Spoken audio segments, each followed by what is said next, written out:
All right, lovers of science, thanks for joining me once again. And today I'm getting taught a lesson by double Professor Arlo. That's the first lesson I need to learn. Apparently, Arlo is a double professor. So, ergo, I must be wrong. Anyway, let's find out how wrong I am and how knowledgeable on the topic of cardiovascular pathophysiology our good friend Mohammed Arlo really is. All right. Let's see that, shall we? And we'll put him right where he gets it wrong. And spoiler, Arlo is going to be interrupted once or twice during this short 1-minute presentation for saying things that are demonstrably false. So, let's go, shall we? LDL causes heart disease? Yes. All you need is high LDL. Okay, right. So Arlo has just said, is all you need high cholesterol, high LDL for heart disease? Yes, it is. He just said, well, in that case, Mohammed, perhaps you'd like to explain to us why it is that atherosclerosis, the lesions involved with atherosclerosis, occur in a predictable pattern in specific sites in the vasculature and not generally and evenly across the surface of the entire lumen side of the epithelial cells, Mohammed. Why is that then, if LDL, high LDL concentration is all you need? Whoops. So, no. Mistake immediately. Incredible. LDL is super inflammatory. Source? LDL is super inflammatory. We'd like to see a source, please, on that. It's not. These lipoproteins at a higher concentration over a certain threshold. All right, so the human body obviously responds to thresholds. Below a certain threshold, absolutely fine. Above that threshold, suddenly the human system goes mad or is dysfunctional in some way at this exact threshold level, is it, Mohammed? You double professor, you? No, son. Will pound your arterial wall, get on... No, LDL does not pound one's arterial wall. Can we have a source for that? No, again? Okay. The inside, they get oxidized. They sometimes do, Mohammed, yes. Yes, LDLs sometimes do get oxidized. That chemically deranges them and turns them into something different, doesn't it? Yeah, okay, good. Inflame it, they necrose it, they make your immune system attack it. Can we have sources for any of those things, Mohammed? No, again? I mean, we could certainly sit down, you and I, and we could certainly litigate any of the sources you want to bring forward in a debate when you actually front up for it. Of course, your excuse hitherto, apparently, I'm told, is that you go, oh, has he invited me? Well, yes, Mohammed, I have. And, well, why would I debate a Google enthusiast on complex medical matters? Well, Mohammed, how am I doing? Watch it to the end, and then, double professor, you can tell me how I'm doing in terms of coping with 1 or 2 words bigger than wheelbarrow and 1 or 2 concepts actually vastly more complex than you could possibly ever hope to get your puny little brain around, son. What's next? Arterial wall, like the video I just showed yesterday, will swell with cholesterol and eventually... No, swell with cholesterol. The wall will swell with cholesterol, will it, Mohammed? No. Let's talk about the histology of atherosclerotic lesioning, shall we, Mohammed? Dear, dear.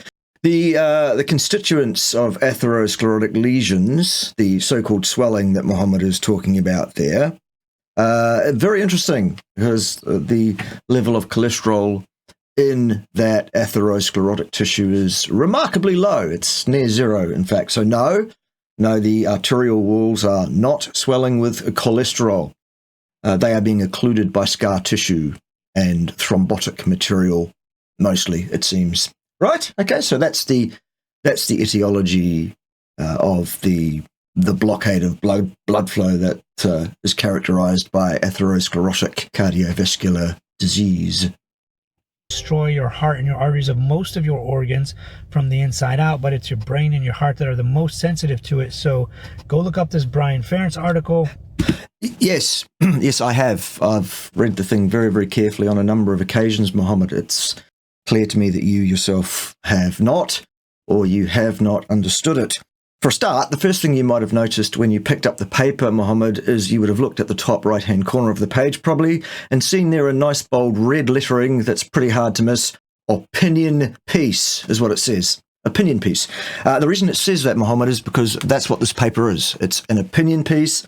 It's a review of selected and cherry-picked data written in a way to be soothing to the sponsors of the people involved in writing that paper. There is quite a conflict of interest involved here, Mohammed. Shall we have a look at the extent of that conflict of interest? Well, yes, we will. Here it is.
Goodness gracious me. Okay, so this is clearly a very credible paper written by people clearly with no access to grind, and there's nothing to see here except pure science, other than the fact that Mohammed has missed the disclaimer at the top right-hand corner of the front page of the article, opinion piece.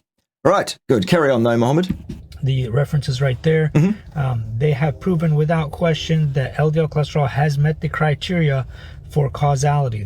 That is false. This paper does no such thing, in fact. No such thing at all. This is an opinion piece. This is a review of literature written by some deeply compromised individuals in such a way as to cherry pick and massage things to look the way they want them to look. Unfortunately, they've been completely debunked by some actually competent scientists without access to grind who have gone through this paper basically point by point and completely dismissed and debunked it. You'll find, Mohammed, actually, if you do a comprehensive search of the literature, you will find that most of these kind of nonsensical theological opinion pieces do get debunked pretty quickly because of the fact that they are, in fact, not science and make many errors of interpretation. Many opinions are given. All right. Like for a start, on the chart on the screen here, what we have is a bunch of associative data, which we all know absolutely to be incapable of informing on cause and effect. Right. So this data here is a complete diversion from the ridiculous, pustulous, nonsensical, anti-scientific claptrap and theology being put forward by this double professor. So, double professor, how are you going to finish off? You've just claimed that this paper proves cause and effect. No, it doesn't. The criteria for cause and effect in science, Mohammed, is a well-powered, properly randomized, properly controlled, before data is collected, properly tenured, disciplined experimental work of science. Those are the rules of science, Mohammed. Not my rules, the rules. The criteria for cause and effect statements is very, very high, precisely because it's very important that as scientists, we show that we have the discipline to be able to engender the trust of the public. And if we have what we believe to be a fairly strong influence, that's what we should say. We believe that this is a fairly strong inference. Okay. You believe that. That's your opinion. Well, so what?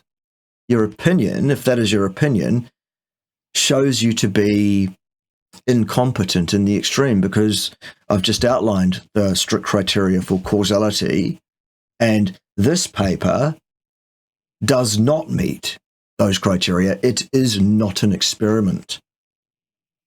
It's a cherry-picked set of data from papers that these authors enjoyed, presented in a way to suit its sponsors. Remember? This is not an experiment. It does not meet the criteria. Your claim is thus dismissed entirely. Mohammed Alo, what is next? Criteria for causality is very, very strict. LDL cholesterol. Yes. Absolutely. I just said that. The criteria for causality is indeed very, very strict. And this paper doesn't meet it. That's why it's disclaimed at the top right-hand corner in bold red print as an opinion piece, Mohammed. Okay? Because it does not provide the proof that you're claiming it provides, you buffoon. LDL cholesterol has met the criteria for causality. No, it hasn't. Still. All right, good. So this is the level and tenure of the kind of argumentation you are going to see from this absolutely incompetent buffoon, double professor, Mohammed Alo. It's theology. It's propaganda. It's smoke and mirrors. Oh, look over there, shiny thing. Look, here's a paper that absolutely proves cause and effect is happening here, even though it doesn't. Well, anyway, how did I do on handling one or two words bigger than wheelbarrow, one or two concepts that are maybe a little bit tricky there, Mohammed? Given that I'm just a Google enthusiast, apparently, how did I go? Is it worth a debate now? Because you've just shown yourself to be an absolute arse monkey, haven't you? This paper absolutely proves cause and effect. It does. No, Mohammed. No, it doesn't. Anyway, I think everyone should go and bomb Mohammed Alo's feeds on all his social media and let him know that he's had his ass handed to him here, so that maybe he wants to front up to actually be able to defend himself face to face, which we all know he won't do because he actually lacks the equipment. And we also know that he won't do it because, having seen this, he now knows exactly how this is going to go and that he's going to get absolutely torn to shreds by an actually competent scientist. Only single professor, though, not double professor. All right, Mr. Security. All right, Mr. Mr. Got your act together. All right. By the way, I do hope that Dave Feldman does take action and does sue you for the libelous nonsense that you've been saying about him publicly, Mohammed. That's very, very actionable, I would suggest. I would also suggest that it's yet another very good reason why the organisation that's invited you to talk at their conference this year would probably do very well to rescind that invitation, rethink it, because are we going to invite criminals, slanderous, libelous criminals who slag off our friends to come and speak at our conference? I don't think that's a good look at all, personally, but that's up to those guys. You guys do you. Just my opinion. Anyway, join me next time when Mohammed Alo will be wrong again, because, well, there's plenty of material to work with here. Right. See you then. Ciao.